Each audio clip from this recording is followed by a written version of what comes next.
Welcome into Husker Max today, April 14th, 2025. By a quirk of both of our schedules, this might be our first actual show in April. It's been a couple of weeks. Nick Handley over there with plenty of stuff with the Huskers radio network, so always out and about, not just doing stuff with baseball, but doing stuff with Sports Nightly. So sometimes that takes a little bit of time away, and we've had opportunities, especially on Thursdays, which is why we will not have a show on Thursday, is throughout this spring football session, we have had it's been in the morning that we have had the opportunity to go over and hear from some coaches and some players. Tomorrow, we will get our third open practice of the season of the spring session. We've had two already. It's very limited in what we're able to see, but let's start with football, Nick, and they are 10 practices in. Tomorrow will be practice 11. We have to remember when they get to the Husker games, that counts as one of their 15, and that counts as one of their scrimmages. This past weekend was one of those scrimmages. Matt Rule, we went over to the Hawks Championship Center. He said that it was physical. He wouldn't say that they're necessarily dominating anybody in any particular thing, but it was extremely physical. They ran about 90 plays. They had three groups. They wanted to get about 30 plays each. And he said they were doing a lot of situations as well.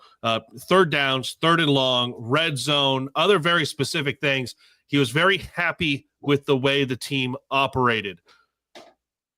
There's a lot of new guys on this roster. There's a lot of new coaches on this roster. To get to that first scrimmage, Nick, when you hear that things operated well, the guys were physical, and I know that there are some coaches that come out and they just kind of puff smoke up your butt, but you don't kind of get that with some of this coaching staff, especially Dana Holgorsen. But Matt Rule on Saturday saying things have gone well so far through that first scrimmage. What's your takeaway? Yeah, and I think when you have a 90-play scrimmage and you hear that the theme of it was physical, this is the whole part about spring ball that I always say no news is good news. And the no news being there wasn't anything major from injury standpoints. Matt Rule himself said that they came out of it relatively healthy, which I think when you're ramping things up, when you're trying to simulate the highest level of speed that you can in all these reps, but then you're doing some good on good. You're applying the physical nature of spring ball now in actual competition settings. This is where sometimes you do brace yourself a little bit that there could be one of those moments where someone does get banged up. I mean, we know even without contact sometimes, or when it's not even as physical, there can be those non-contact injuries. But I think that to me stood out more than anything is that you had a physical scrimmage, you went 90 plays, and you came out of it healthy. I think you have to start with that. And then, Kaleb, the other part about this spring, and I'm still in the camp, and I'm sure you probably are too, and I'm sure there's a lot of Nebraska fans that follow this football program that are also hearing a lot of this, processing a lot of this from the spring and what the coaches are saying, that are also in that wait and see mode, or I'll believe it when I see it. But I got to admit, I am just a little bit intrigued by what the stock could be for the running back room and the emergence of, we already know what Emmett Johnson is. And I think he's one of those guys, if I can make a baseball reference, because that's what I've been inundated with lately. Emmett Johnson reminds me a lot of a Will Walsh, a guy that pretty much every time you give the ball to what you're going to get. And a lot of it's good. Okay. Is it overwhelmingly good? No. Does it need to be overwhelmingly good? No. Just like Will Walsh on a Friday, he's going to put you in a position to win a game, where I think Emmett Johnson is the same type of running back that can give you, he's well-rounded. The things that he does pretty well. Just doesn't have that absolutely electric speed as maybe some of the running backs you might see that would be considered a better, more explosive running back. But there's a lot of things you're going to like about him, and he's going to give you a chance to have success, just like when I see Will Walsh on a Friday. So that's my analogy there. But also this emergence of Quentin Ives. And you brought up somebody that I am still trying to get a true feel for, Dana Holgorsen. But I'm with you. I don't think Dana throws things around unless he is pretty confident of what he is seeing to be true. and he has talked a lot about Quentin Ives. And I think that also is intriguing from the development of the running back. We're looking for that room to have 2 to 3 guys that you feel are really going to elevate that group as a whole here in 2025. And so between that recent chatter about the emergence of Quentin Ives and Emmett Johnson just being the steady guy that we know he is, and hearing Dana Holgorsen talk about that particular position group for a guy, you know what? He's just coached a lot of football, and I just don't think he comes across a guy like, I don't have time to BS you guys. I don't have time to blow smoke up your butt. This is what I'm seeing. You're asking me a question. I'm answering it. This is what I'm seeing. And I think based on his answers, this makes that running back room, I think, a little bit more interesting, at least to me, than I thought it would going into camp. Well, think about the way that running back room was utilized over the last few games of the season. When you got Dana Holgorsen in there calling the plays, obviously we saw Ramir Johnson in the Pinstripe Bowl, and you're just like, man, that usage and the way he was able to get the ball, not just running it between the tackles, but finding the ball in space, and Quentin Ives getting a touchdown. And so you feel like Emmett Johnson is in a good place to be the lead back. You're going to get some people really wetting themselves if you say bell cow. I don't think bell cow. I think lead back. And then, you get to Quentin Ives, and you don't really know where, like, Jamarian Parker, who's been dealing with some injuries, but Connor Booth, incoming freshman. Those guys have both had some good. EJ Barthel had some good things to say about them, the running backs coach. But I walked out last week, the last time we heard from Holgorsen, and I was talking with some other media members, and we were just like, yeah, Holgorsen isn't BSing you.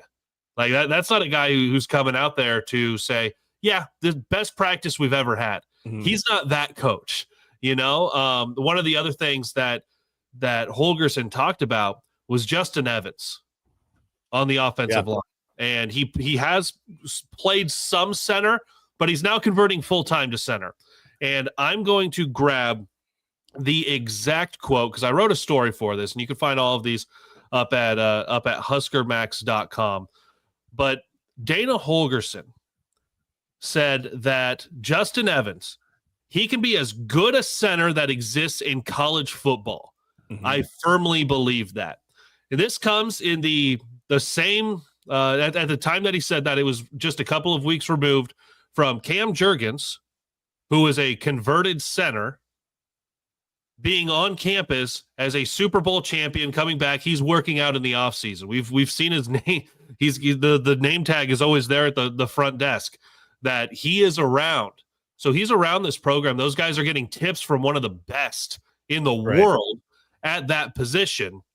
And of course, he was able to go learn from one of the best in the world for a couple of years before taking over the center position in Philadelphia. But Justin Evans, if he can figure that out at that center spot, because they're specifically on offense, there are 2 guys that have to make calls when you get to the line. Your quarterback, and we know what Dylan Raiola is up here. And we've heard all of the coaches talk about how cerebral he is getting up there, getting checks, changing where guys are. But if you get up there and you can have your center, one, be really good at snapping the ball, doing his blocking, but that center spot has to be calling stuff out on the other line as well. So if you get up there and the offensive coordinator, who has seen some pretty dang good players across the country, is he saying that this can be as good a center as exists in college football, that's saying something going through the rest of the spring and into the fall. Yeah, and I think that was always going to be – I don't know about you, Caleb. I thought that was going to be an interesting competition. And I'm not trying to say it's over, but I think those remarks tell you a lot of what you need to know. Yeah, it sounds over. It definitely sounds like it. And I don't think it was because the guys are – if you're looking at a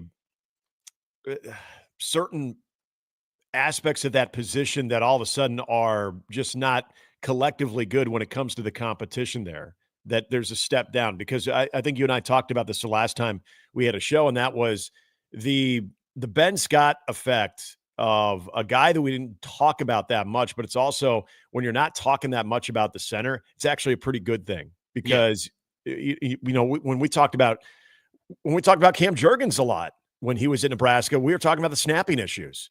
And then we got a for his chance first season. Yeah. Absolutely. And then we started talking about how he was making the turn on that and he was becoming a dominant force. Ben Scott he was a stabilizer up front. And he was, I think, out of that group for his 2 years, he was consistent. He had that consistency that you want to have at that position. And so I don't think that the reason you're not hearing about other guys at that position as much as Justin Evans is because all of a sudden that competition hasn't been what they thought it would be. I think this is just where Justin Evans said, hey, this is a spot that I wanted as soon as Ben Scott graduated. And this was one that I feel is my spot. And someone's going to have to absolutely yank it away from me. And I'm not going to make that easy. So this is more indicative of what he is doing as opposed to the competition, the younger guys that were also vying for that spot. So I think that bodes very well. And then also hearing when Donovan Raiola was speaking about the offensive lineman not that long ago, I know I was extremely excited about Elijah Pritchett. Yes. But the Rocco Spindler addition, you knew that if they could drive that one past the finish line and get him, especially coming off of a national championship appearance and having some serious big boy reps in the playoffs, being a starter, and then coming in when a lot of offensive linemen that have been at Nebraska are either not available at all this spring or limited, that you have an alpha amongst alphas that is hitting the ground running when it comes to not only what he can already do with the amount of starts and reps that he had under his belt at high-level college football, but being able to come in and be that vocal leader as well. And from all indications, it sounds like that has meshed really well. He hasn't pissed anybody off by walking in acting like his you-know-what doesn't stink. He's come in with instant credibility. And it sounds like between the play on the field and the way that he embraced mat drills too. I mean, he even said, I think during one of the conversations he had with Jessica on Sports Nightly about how he was calling his parents, talking about how tough mat drills was, that he's been challenged himself, but I think he's applied that in a good way too. I mean, we know how important the growth and the step that this offensive line has to take in 2025, as we were just talking about running backs too. You know, you talk about Justin Evans at center, Rocco Spindler also there with the amount of experience he has. Elijah Pritchett, it sounds like he's just been doing the work. He's not a guy that's, you know, a huge rah-rah guy, but he's a guy that's been very present, and you've known where he's at. That this is between the running game and the offensive line and those two things that need to take a step forward in 2025. Again, all indications sound like what you needed to get out of them from the spring at this point, you're getting. Now, what does that mean for the fall? We don't know. And that's why I go back to that. I'm in that wait and see camp with the running backs. I'm in that wait and see camp with the offensive line because I'm just going off of the past. And I know sometimes you just got to live in the present, but until we see this stuff happening on a Saturday in the fall when it matters, I think everybody's going to be in a little bit of that mindset. Well, and you had Holgerson said last week, the offensive line got yelled at today. Maybe because of whatever it was that happened in the practice. But the thing that you're getting, and I'll preface this by saying that it's never a good situation when you have the number of guys that Nebraska has sitting out, especially on the offensive line for this spring. But the number of reps that the rest of the room is getting, that the younger guys in that room are getting, your floor is coming up. You don't know where your ceiling would necessarily be if you had everybody healthy and everybody going through the spring. But you, like you said, Rocco and Elijah coming in, those are two big additions. Those helped raise your ceiling. Can you raise your floor? And I think that's what this spring is for the offensive line, is raising your floor. Get better, absolutely, like wherever you can to make it the peak as high as possible. But if you get that floor really high, I think that can be just as impactful for this team, that maybe it's not an all Big Ten offensive line, but if you're honorable mention all Big Ten offensive line, that's pretty damn good. There's 18 teams in the league, right? You know, so this isn't 6 teams and pretty much everybody gets to have a bunch of dudes represented. This is a big league. So if you can raise that floor and that level of play, I think that'll be really impressive for this team. 2 other position groups I want to hit on before we move on from Nebraska football specifically, but the wide receiver room and the depth that room has. You've had some obviously really big time transfers come in particular, like a Dane Key coming in. But we also learned that Hardley Gilmore IV was dismissed from the team. Matt Rule said it was nothing criminal, just he's been dismissed from the team. So that's all left out there for everyone to decide. I don't have any thoughts on that other than he's not here. That's someone that you thought potentially could have helped you, but you've got Dane Key. You've got the guy out of Cal. You've got Ja'Cory Barney coming back. You've got Carter Nelson still out there, but like he's recovering from his hip surgery. Yeah. You've got a lot of speed, a lot of size, and you have an offensive coordinator who knows what the hell he's doing with it. Hopefully. He's got a track record of knowing what the hell he's doing with it. And you have a quarterback who looks like he is in a really good place to take a good jump in year 2. The wide receivers to you, Nick Handley. What are you where are just your impressions right now? I know for a lot of these it's still going to be wait and see because we were sold a bill of goods on some good guys coming in last year that just never played out that way. I'm going to first start with, you brought up Hardley Gilmore, and I'm getting the sense and this is how I was too. I want to make a bigger deal out of that, but this is where I continue to credit Matt Rule for always nipping that in the bud. He gives you enough information where you're still wondering, okay, details, I want to know exactly what happened, but he gives you enough information where it's easy just to move on from it. You're like, when he says it's not criminal, I go, okay, cool. Yeah, exactly. That tells me he either wasn't in the 105 or wasn't doing things in practice. Okay, fine, cool. That's now completely the football thing. And if that's a football decision, great. Mm-hmm. I don't really have any more to worry about it. Well, and he holds guys accountable when they are not buying into the culture when it comes to the things that not only are they doing during mat drills, but when they're doing the team building, when they're doing the community service and all of that. So I don't know exactly what it was, but when he finds a guy that they think can help him on the field, but they're not going to be a good culture fit, we've seen them distance themselves from those players before. And it could be something as simple as that. I don't know exactly what it is, but I think, again, Matt Rule doing a good job of allowing us to move on from that one. And again, he had never played for Nebraska, so we didn't know what he was going to do. And he did come to Nebraska with some baggage. And I think Da'Keel Shorts really wanted to give him a fresh start. I think Dana Holgorsen, with Da'Keel Shorts probably vouching for him, thought, okay, yeah, let's give him a shot. Unfortunately, it didn't work out. But to your original question about the thoughts on the wide receiving room, yeah, I mean, Dane Key and Isaiah Hunter are the two headliners right there. But I still think this is Ja'Cory Barney, where I think he's probably been pushed a little bit now too, of one of the more explosive returning guys from this team a year ago. Now he's got some other competition in there to get the football, to make the plays. But I think Ja'Cory Barney, everything that we've heard and continue to hear about him, whether it's Dana Holgorsen, whether it's Matt Rule or whomever, that he loves the game. He loves the competition. He wants to be a part of everything that this team is doing, and he does it with such enthusiasm and excitement that he just loves football. So you look at those guys, but where I'm more intrigued with this wide receiving group, I know I've used that word a lot today, intrigued, because that's kind of where I am, is guys like an Isaiah Mosey, a Cortez Mills, some of the newer players that aren't going to all of a sudden just burst on the scene as true freshmen, but guys that also provide some of that depth, much like what we saw Ja'Cory Barney do as a true freshman, where he showed his ability to be a playmaker right out of the gate. But even a Keelan Smith out of Kansas City, even a Quinn Clark, some of those guys that are all of a sudden not just players that you're waiting to develop a little bit, but guys that have been in the program for at least a year, took the red shirt, and now are looking to make a step forward. That I think there is competition, that it's maybe not as much as last year, where you had the headliners and, having Banks and having some of the other guys that you thought could really contribute. I think between Dane Key and Isaiah Hunter, what they've shown they can do, and then you throw in some exciting freshmen, but also some very interesting redshirt freshmen or sophomore explosive player like Ja'Cory Barney. And then you put all of that into a Dana Holgorsen offensive system, to where route running is going to be heavily emphasized and hammered, that you are not going to be out on the field if you are not running routes to their precise crispness and effectiveness.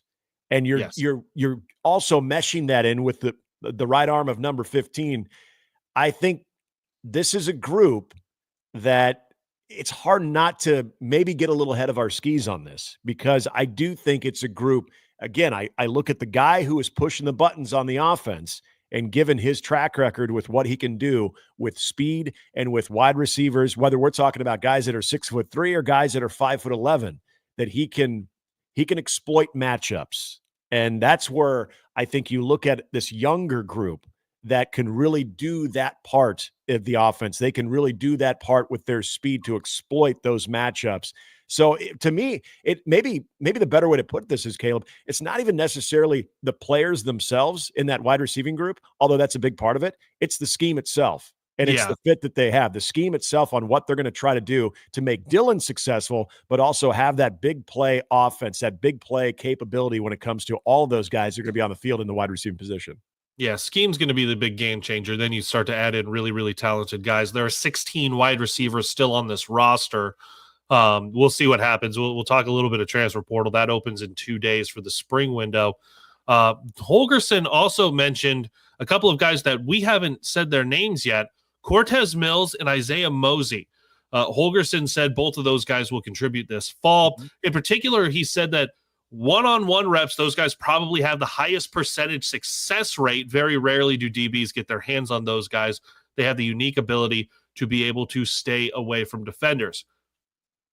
So extremely talented, but he also mentioned they're freshmen and their heads spin a little bit. So there's only you. So you go out there and what do freshmen do really well when they're exceptionally talented? You go out there and you tell them to do one thing. Like, that's it. And that's what those guys are going to do. It's going to be, I need you to go out and you're going to run a five yard in and then just go make the catch and run. Like, you're not going to get out there and give them a bunch of option routes, you know? Okay, read this DB and then go do whatever the read is. For those guys, in like Carter Nelson was able to be effective in what he was able to do last year because he was able to just go out and play. I mean, if you go back even a few years, like Wan'Dale Robinson being exceptional because he was just able to go out and play. Yep. Dylan Raiola for being so cerebral, like a lot of times it was just being able to go out and play and not have everything collapsing around him and having to run for his life. So there are some good things that can happen when you have some guys like that, like Mills and Mosey. So we'll see how that wide receiver room continues to develop. The other room that I want to hit on really quick, Matt Rule talked about the secondary. He said we can start 6 different guys at corner right now. We could start 4 or 5 different guys at safety. He had mentioned the week before about I'm blanking on the name. I'll find it here in just a second. Deshaun Singleton. He said he'll be shot out of a cannon this year. But you've got Marquise Buford, Malcolm Hartzog, Deshaun Singleton, Sierra Wright. You've also got guys that have been in the program for at least a year in Jeremiah Charles, Mario Buford, Caleb Benning. This secondary, and Matt Rule even said it on Saturday, we'll find out if anything changes with the transfer portal. But this secondary looks like there's a big step coming in 2025. Yeah, and I think you brought up guys like Caleb Benning. We saw Donovan Jones play in that Pinstripe Bowl last year too, and I thought was very valuable. And Donovan Jones, I think, is another guy that they're just scratching the surface with him. And so, yeah, what are you doing with those redshirt freshmen that are going to be now in their second year and providing that type of reinforcement, because you already have guys that have played a lot of snaps for this secondary and have really done it, and for the most part, in a pretty high level and have been very successful. So it is another area that I think when you're looking at this defense and what they lost up front, I, for one, feel good about having a Riley Van Poppel. I feel good about having a Cam Lenhart. I like those guys up front, but now their reps are going to increase significantly. So it's hard to really gauge what you're going to see out of that defensive front, especially that interior, when you lose guys like Ty Robinson and Ash Hutmacher that were an integral part. But and James Williams. For more on that, go to Husker. That was a really good, just sneaking his name in there on that after some words of one James Williams. Apparently really likes his teammates at Florida State. Good for him. Yeah, good absolutely. But the second, and with the linebacking core as well, I think that was always going to be another area that you're looking at this defense and saying, okay, so you're replacing some guys, you're looking at some guys that were huge contributors a year ago that you don't necessarily have, but that youth movement. I mean, you and I have spent times talking about Vincent Shavers and what that guy, I think, is going to be when his time is over at Nebraska. I think that is an NFL type of dude, and watching him just cut loose in the Pinstripe Bowl was fun. I think Willis McGahee is going to be a true stud as well. So, and then young guys too. Christian Jones, hey, they didn't recruit him just because he was a West Side guy, just because he's an Omaha guy and you got to get him. Christian Jones is a stud. And when he has a little bit more of that seasoning behind him and gets ready for college football, he's going to be a playmaker as well. So you've got that position, I think, now in its developmental phase of it with a couple of veterans. But thank goodness for that secondary, because the secondary has the perfect blend of starters, but also guys that are ready to jump onto the scene too with those redshirt freshmen. So the amount of options that they have, and I think this is the other part that we've seen, and this was not, I don't think, just a Tony White thing. I think this was Tony White really buying into this, but we know, because we've seen it on the offensive side too, Matt Rule is one of those guys that would rather have quality reps as opposed to quantity reps. And so when I think of the creativity you can have in the secondary with more than capable bodies between experienced guys and guys that are trying to get that experience, that you can still look at it as, it's not who starts the game, it's who's on the field at the end, who finishes the game, where that could look completely different, but not necessarily in a bad way, because you have guys that are competing for every one of those spots between corner, between nickel, dime, at the safety positions. So there's a lot, I think, that needs to be sifted out, but it's great to know that it's not a problem of, well, we've got a bunch of bodies, we just haven't seen a lot of game tape on them because none of them have really played a lot of college football. That's not the case for this secondary right now. There's plenty of actual game reps and starts under that group's belt. You just have another talented wave of underclassmen that are ready to start getting theirs too. There's a portion of this that is art imitates life, life imitates art. But when I play college football 26, again, that's different. I'm not saying I'm Matt Rule. I get it. But there is a difference with the way I'm able to be aggressive defensively with linebackers and defensive linemen with whether or not my secondary is good. If the secondary is out of their minds good, I can tee off and send 6 guys at the quarterback. If my secondary is not good, we're probably rushing 3 or 4 at best. And then you have to really pick and choose when you can dial things up. When your secondary is good, it gives you a lot more options on things to do. In particular, Matt Rule has talked about this. John Butler has talked about this. You'd be hard-pressed to find a defensive coach who hasn't talked about this. Improving the way Nebraska performs on third downs and in the red zone defensively, getting off the field. Right. So when you have a secondary who is bringing back so much experience and so much talent, that does allow you to get creative with what you want to do in your scheme and where you want to bring some extra pressure, where you want to stunt maybe here, bluff your blitz a little bit.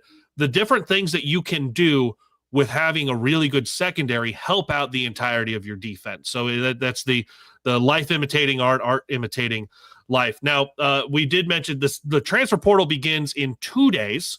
So at that point, we will be it'll be Wednesday. So we'll hear a little bit from the coaching staff on Thursday, and then it'll be Easter weekend. So we won't hear about from the coaches. Right now, there are 132 guys on this roster. The House settlement has not been approved yet, and that House settlement is where you get the roster limits to come from. Matt Rule talked this last weekend about the potential of grandfathering in, like kind of going step by step. So this next year might be 125, the year after that 115, then 105. So you kind of layer it in just a little bit. We don't know for sure if that's going to happen. It sounded like the judge was hoping that would be a change in there, at which point Nebraska wouldn't have to cut so many guys. But we don't know that yet with the transfer portal opening. So Matt Rule said that they're completely open and honest with the guys on if there was a 105, you're in, you're competing for it, you would be out of the 105. there's going to be some tough decisions for some guys who might be in that 115 range, and maybe they're a underclassman. They've redshirted a year, but they're just not in that 105. They're not competing for that 105 spot right now, but they want to play, but they also want to take the time to develop. But if you want to take the time to develop and you're not in the 105, and that does become the hard and fast rule, you have to make a decision for this transfer portal window. This is going to be a really intriguing next few weeks in the way this all plays out without knowing the exact rules everyone will be playing under this fall, Nick. Well, and wouldn't that be something that if you just assume, okay, well, it is going to have to be down to a 105, and I know I'm on the outside looking in, I need to start thinking about better opportunities to actually get on the football field. So you transfer, then you find out later that, hey, you know what? We actually can hold more players. Yeah. You don't have to cut as many. And, you legitimately like it. I think that's the misconception when people leave schools. I think people always just assume that they're disgruntled with their current coach or the coaching staff. The fact that they're not playing, it's not their fault. It's the coach's fault, because I've been here the whole time. You just can't assess me correctly. That's how it always goes. We never want to blame ourselves for it. We always want to say, well, that guy doesn't know what he's talking about, and I'm going to leave. That's not the case. There are a lot of these decisions that are made because they simply understand that the competition around them is hard for them to crack the 2 deep. It's going to be hard for them to crack the 105. And so as much as they want to stay, as much as they are treated very well as a student athlete at the University of Nebraska, if they're seeing the writing on the wall, and good for the coaching staff to have those honest conversations, those are tough conversations. Make no doubt about it. No question about that. Is when you have to sit down with a guy that you did recruit and a guy that you did at some point think was going to be able to contribute to this football program and maybe even possibly have a future at the next level. And then a couple of years go by where that progress, that development hasn't taken off the way that you hoped it would be. Absolutely. Those are hard conversations for the coaching staff to have, but they're necessary conversations. They're very, they serve the student athlete very well by doing so, but it's just this whole confusion of what is exactly going to happen. And so not only are there going to be tough decisions having to be made by the coaching staff, but even for these players that still don't 100% know if, when all is said and done and the dust settles on this entire thing with the House settlement, that all of a sudden they could have actually stayed and still had a spot, as opposed to having to prematurely leave, although you'd understand that. And it's an interesting time to be a student athlete in any sport, but especially in football. I mean, of course, we all saw the news with Tennessee and Nico's situation where you're essentially having an OTA holdout. I mean, that's exactly what that was. And when you see the news that Tennessee has decided to move on from him, you see that stuff in the NFL. You don't see that stuff in college football. That's an NFL thing. We're like, you know what? We couldn't come to terms on the contract, so we're going to cut him. But that's also a similar situation where the power that a lot of the student athletes have, but what's even worse is the power that they think they have, but they still don't have it. And the Nico and Tennessee situation is a perfect example of a guy's like, you know what? I'm going to play the game. I'm going to play the pro game here and do the negotiating. And Tennessee said, you know what? We're not an NFL team, so we're not going to get involved in that. We recruit just fine. We don't need you. So again, all of these different examples of student athletes, and the Nico example is going to be painted as, the guy wanted too much. He's trying to be a pro in this situation, and it bit him in the butt. Now he'll find a place to go. There's no question about that. But it paints the student athlete as greedy, entitled, wanting more than what they already get. And there's probably a legitimate case to be made in his situation. But there's also student athletes that are having to make decisions because they just don't know if they're going to be a part of a 105 or a 105 is going to be the number or not. But they can't wait around anymore, because once that comes down and they're still sitting on the same team at maybe the 113th or 114th player when it comes down to the pecking order, and all of a sudden they haven't made that decision, then what do? Did you react too late? So again, it's a very interesting time for student athletes, especially in this sport. Well, because you brought up Nico, and I think that's good. It ties into a lot of the stuff that Matt Rule was talking about. He was talking about there are a lot of guys getting some bad advice. There are a lot of guys getting advice where it is based entirely on the money. Nico will find somewhere. He's not going to find somewhere for or $6 or $8 million for this next year. He would have commanded a couple $1 million in the portal the last window.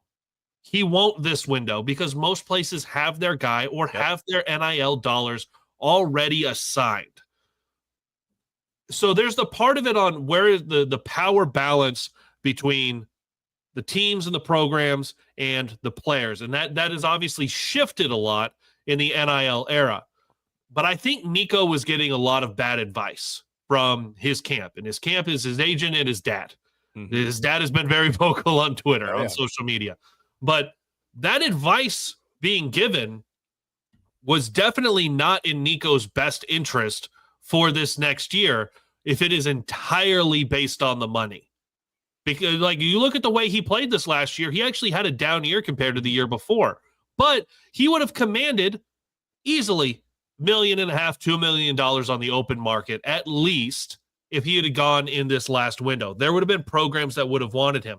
But he's also limited now because the SEC, until someone sues and it gets removed, you cannot transfer within the conference at the spring portal window. Yep.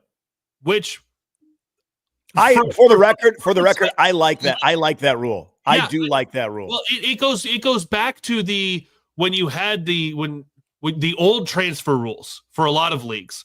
So first of all, you had to sit out a year if you transferred somewhere, unless you were a grad transfer, and you could not transfer within your league. Like, the leagues were allowed to institute an additional year that you could potentially have had to sit out.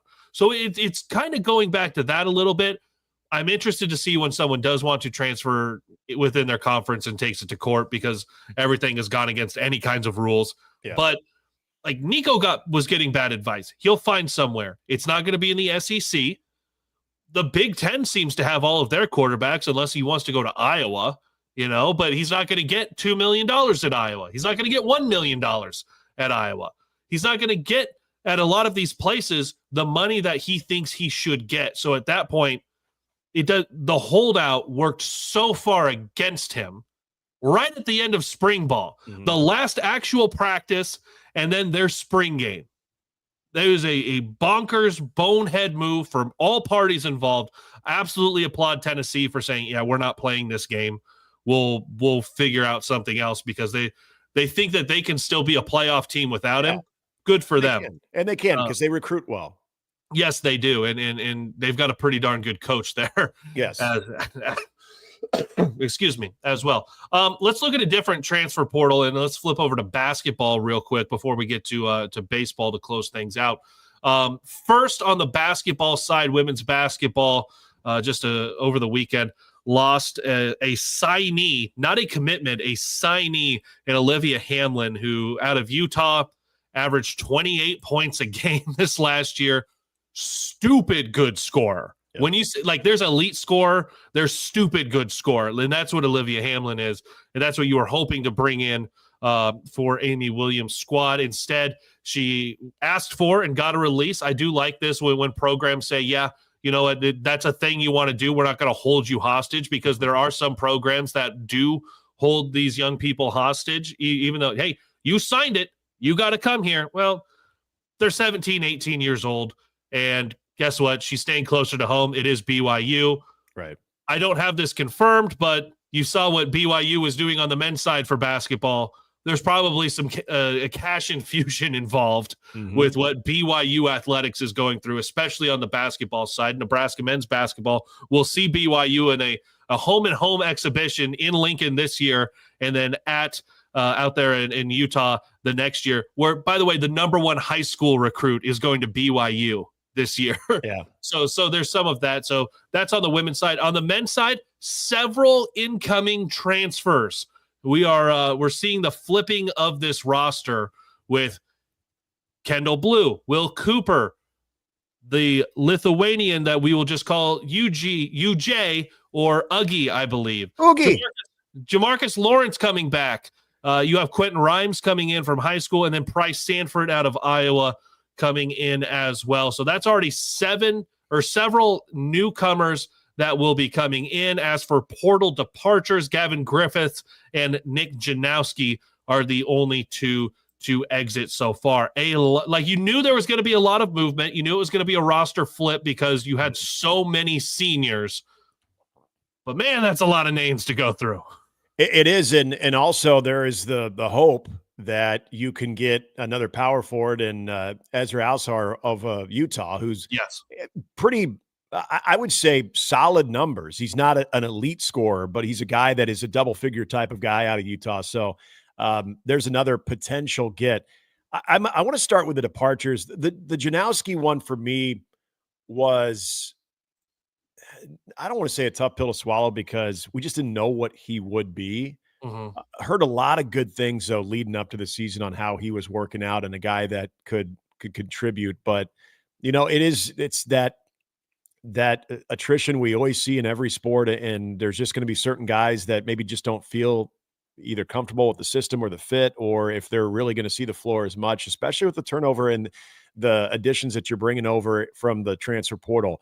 I will say my biggest disappointment, though, because I was extremely interested and thought it could be a real sneaky good pickup in the transfer window last year, was Gavin Griffiths. I thought that was a guy from Rutgers that when he showed the minutes that he did, they were usually quality minutes, looked like he was a scorer that was continuing to develop, and thought maybe in Fred's system, especially offensively, his ability to hit the three ball was going to be something that would really benefit this Nebraska team. But again, you get that, wish the kid no ill will. It just didn't find himself on the floor as much. I get it. And so he's going to look for another opportunity. But I think if you go back to the additions right now, the Jamarcus Lawrence one is so fascinating because it's so rare that we see the bounce back from a guy who started in any sport. It started at your program, left, and then comes back. But if you look at his experience, not only with Fred, but with Rink Mast, who's coming back. And let's be honest, the biggest portal addition right now, even though he didn't come out of the transfer portal, the biggest addition is Rink Mast. Okay. Yes. What this team could have done with a healthy Rink Mast in 2024-25, I think would have been a huge difference maker. But there's a guy who's played with Rink Mast. There's a guy that understands how that can work out. And so obviously it's an instant fit. And I don't think we ever even got the indication when Jamarcus Lawrence left in the first place that there was any ill will on either side of it. I think they always respected Jamarcus Lawrence and his announcement that he was transferring. You could tell that he really enjoyed his time at Nebraska. So I think it's very cool to see him come back. Yes, you get the Millard South local product as well coming in. There's a lot of, I think, very interesting additions from the standpoint of what you're trying to replace, especially offensively, Kaleb. But we know that between Bryce Williams and even what Juwan Gary gave you on most nights, there is some points that you really have to chew up. Okay, well, Rink Mast helps that.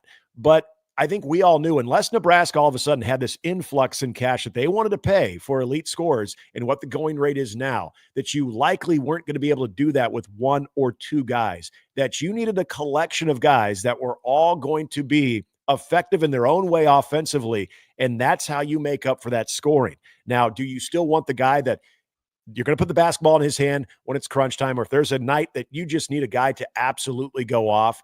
Does that help? Yeah, absolutely that does. And I wouldn't say any of the additions right now, it fit that bill. But it also makes me curious.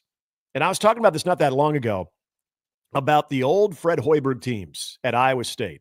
When you would watch the balanced scoring, those teams of Naz Long and George Niang and Matt Thomas, and the names go on. I know I'm missing a bunch of them too. But any given night, there was a guy that would give you 16 to 18 points, was going to shoot over 40% beyond the arc, and you had to account for all of that.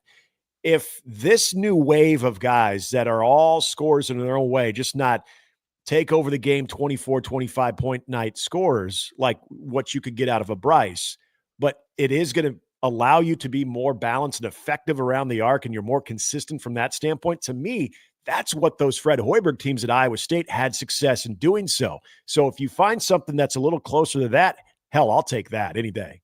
Well, you have so many guys coming in that have shot above or around the 40% range from three. Exactly. You pair that with the distribution of Rink Mast. You pair that with Jamarcus Lawrence being able to get into creases and dish it out.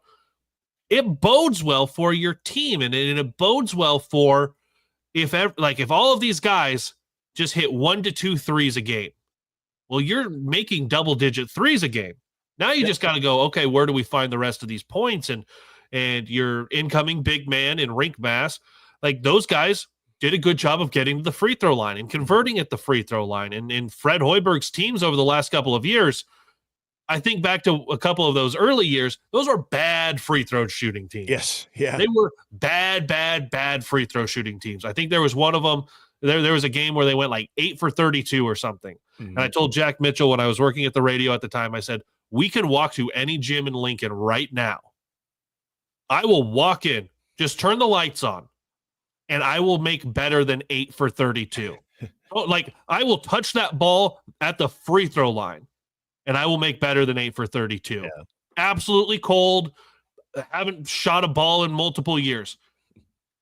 That's how bad the free throw shooting was. And now it is such a strength for this team. And you saw it, you saw it in the Crown when Nebraska could get consistently to the free throw line and get a lead late in the game. And that's how Bryce Williams ends up as the single season scoring record holder. Yep. Because he was the guy getting the ball at the end and getting all of those free throws. You're right. Rink Mast changes the dynamic of a team and what they're able to do schematically on offense in a way that you hoped you were going to get from somebody this year. Maybe it was you thought you were going to get more of that from Berke, but I like the way he plays more on the baseline than at the top of the key where Rink will make his money, and the way that he distributes the ball really well. Derek Walker distributed the ball really well from there.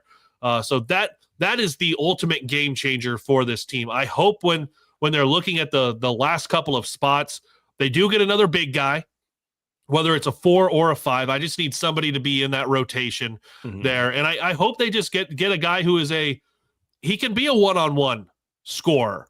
He can shoot well off the pass, but I would like to get another guy who can be you're just going to go get a bucket. Wherever that is, 1, 2, or a 3, you can just go get a bucket. But I like the makeup for this roster so far, and we'll still have to see how exactly everything else shakes out. Now to your hobby, your love of the diamond and baseball. And on one diamond, softball has been absolutely rolling. Yeah. Nebraska softball, they've already got multiple school records for run rule games, for home runs, for individual home runs in a game. Like it's amazing what Rhonda Revelle has going on that side of Haymarket Park. Now, for the baseball side of it, Nick, it is. I don't think it's overstating it to say that this is not what the team thought the season was going to go like, not what the coaching staff was expecting for this season right now, as the team is below 500, both overall and in the league, 16-20 on the year, 5-10 in the Big Ten Conference. Just narrowly needed a rally, but no sweep at Iowa City over the weekend. Did get swept on the in-state rivalry week, the Tuesday, Wednesday with Creighton and Omaha. Creighton coming up again tomorrow up there in Omaha. Just your impressions of this team over the last few weeks, including a series win over Oregon State and a win over Kansas. Like what is this team that you have to perform well in the Big Ten, but for whatever reason, Oregon State, Kansas, Vanderbilt, like this team has shown they can play kind of well against the big boys. And that is, I think, what first and foremost keeps everybody interested in this team is you go up against a newly ranked Kansas team last week against one of the better offensive teams that they've seen this year, and you pretty much stymie them with an all-staff approach on Tuesday, which I thought was fantastic. The Oregon State game, that Sunday game that we thought it may not even happen if this real field doesn't get to where it needs to be, and Nebraska's coming off of just getting drubbed with the home run fest that the Beavers were putting on. A record for Oregon State. Yeah, and a Haymarket record too. So let's just break records. And then Nebraska just goes ham on them in the 7th inning of that game, and they get involved and just absolutely spank Oregon State, and they win that series convincingly.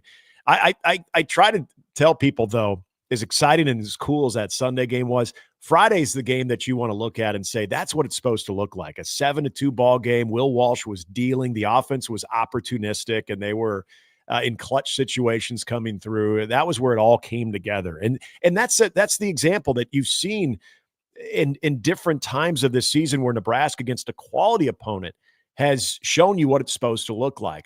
It's the games in between. It's the inability to get strike one across the plate, as Will Bolt talks about all the time, and he's absolutely right.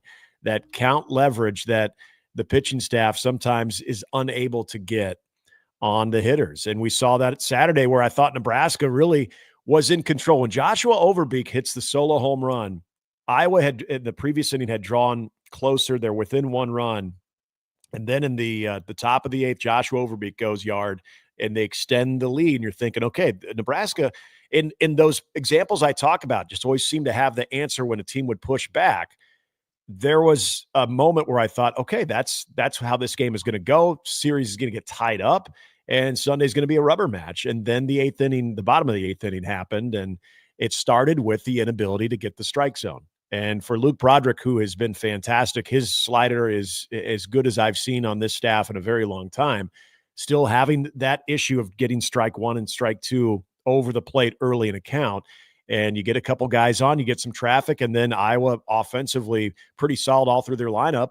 You knew that was going to come back and hurt you. Against good teams, you do that. When a team doesn't need any extra offensive opportunities, you give them that. They're more times than not going to take advantage. That's exactly what Iowa did on Saturday. Yesterday was interesting from the simple fact that kind of like the California trip where there was a little bit of an upper respiratory thing going around the team.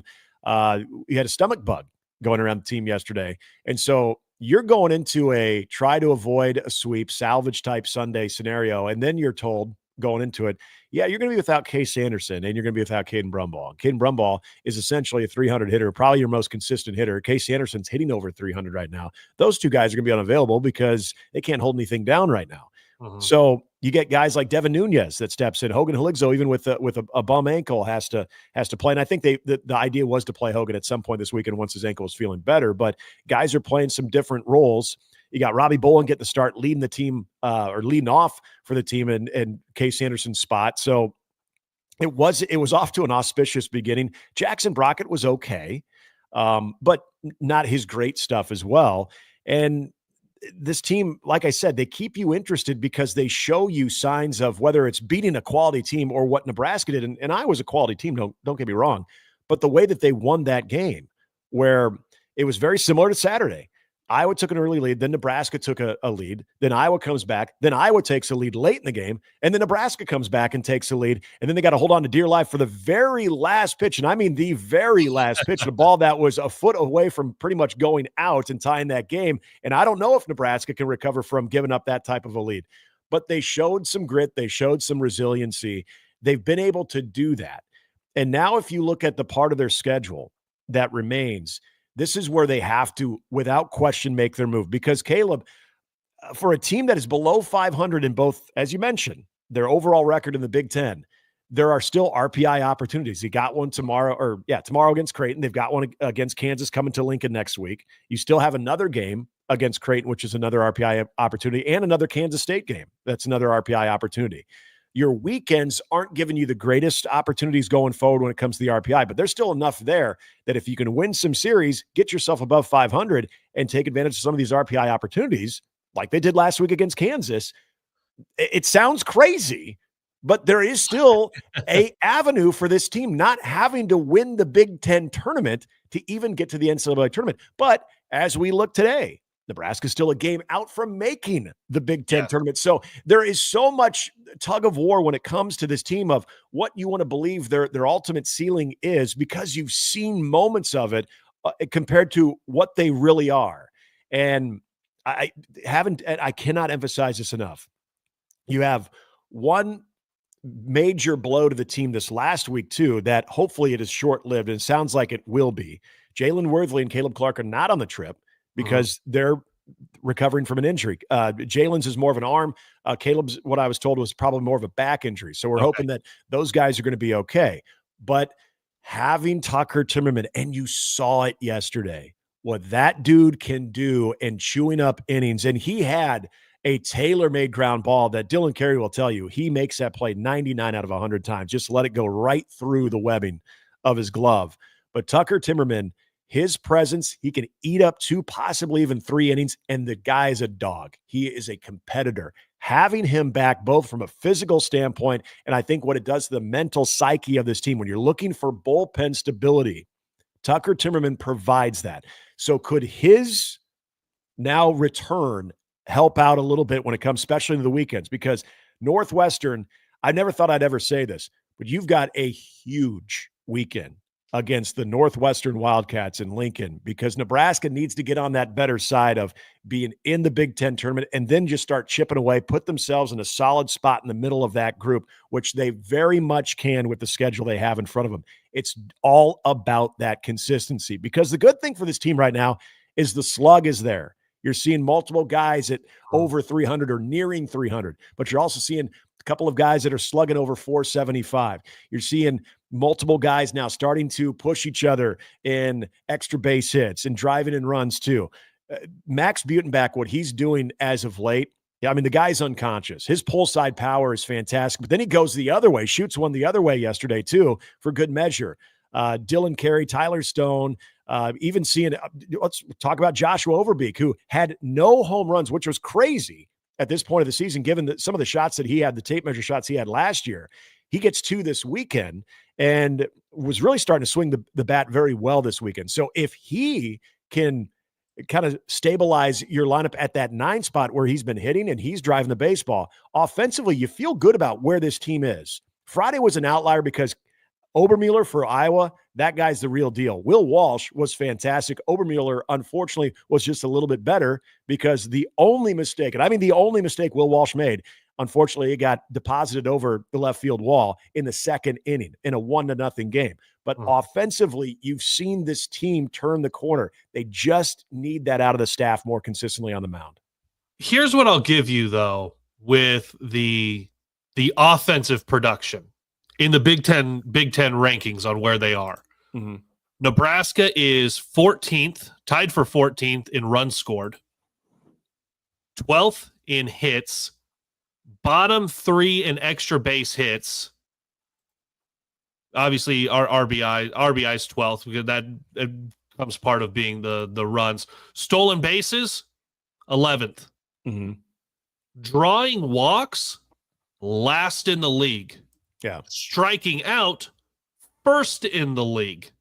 Batting average, 15th. Like, it's I hear what you're saying on the offense turning the corner and you need it from the pitchers, but we've seen over the course of the season that with the pitching staff, it is north of 5 on the ERA. Right. And we had talked about kind of that being a little bit of a Mendoza line on where you have success for your pitching staff, for at least for Nebraska. It's still north of 5 there. I just don't want to leave 12 men on base again.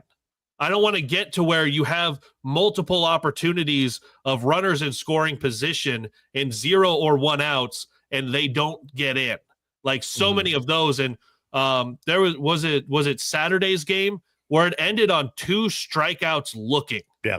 Like those types of things are continuing to creep up in a way that I'm accepting what the pitching staff is, sans Mason McConaughey, and then depending on who you have because of some arm injuries or sickness or different things going on. I've accepted what the pitching is.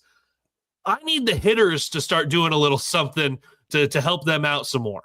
Well, I'll push back on that, though. The runners in scoring position compared to, if you go back to where they were, I want to say middle or even after that California trip, it was god-awful. Yeah. It's gotten better. In the 2-week stretch after that, they were hitting well over 375 with runners in scoring position. So, and then the slug, that's the other thing of with the offensive numbers, it was a lot of base hits here, maybe not the most contact here, but in that whole runners in scoring position uptick that they had, you were seeing the extra base hits. You were starting to see the slugging percentage and the slug overall in those moments actually improve. So if you chop down the numbers between maybe the first 15 games to the last 15 or last 10 of where Nebraska is, there has definitely been an improvement. But you're right. As far as the runs allowed, especially, or the runs scored in conference play, I mean, they were averaging essentially 3 runs. That's not going to get it done. That puts so much pressure on your staff. So you're seeing that at least increase a little bit. And that's the thing I think I'm looking forward to more than anything is, can they continue to improve, especially with some of those more reliable and experienced hitters in the lineup? That's why I bring up Joshua Overbeek. It's encouraging to see him have the week that he did. It's encouraging to see Dylan Carey drive the ball out of the ballpark. It's encouraging to see a guy like Case Anderson hitting over 300. Caden Brumball, who's been pretty consistent. So a lot of those different elements of this offense outside of the numbers, I think would tell you that it is a group that's getting better. Your point is justified as far as the strikeout numbers, especially this weekend. It was up again. That needs to improve. Iowa has Obermueller was fantastic, and that is a big league arm. That was a guy who was drafted in the 19th round last year, decided to come back, and I think Friday is Friday. Yeah, I think that's going to serve him well. But you still have to be better in that category of battling, putting the ball in play, and at least giving yourself an opportunity to get on base, even if the guys are mishandling the baseball or something, just to put the ball in play. So I would agree with that. But I definitely think that runners in scoring position, the first half of the season was dreadful. That has actually improved here in the last 2 weeks.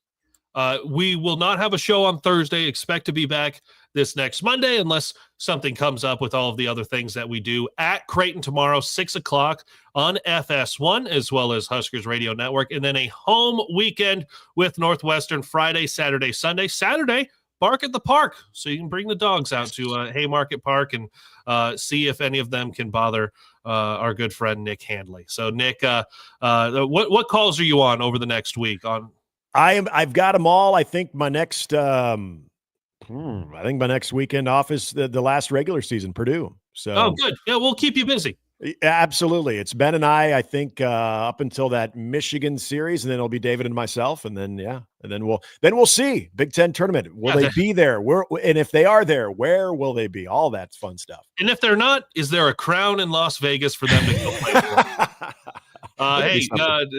Best of luck up in Creighton tomorrow. We'll talk again next week and go through everything else happening with the Huskers. Hope everyone has a happy Easter weekend, and we'll be back into it next week, which will be Husker Games Week for the not spring game, but also big volleyball match coming up there. I'm Kaleb Henry. That's Nick Handley. Thanks, everybody. Go Big Red.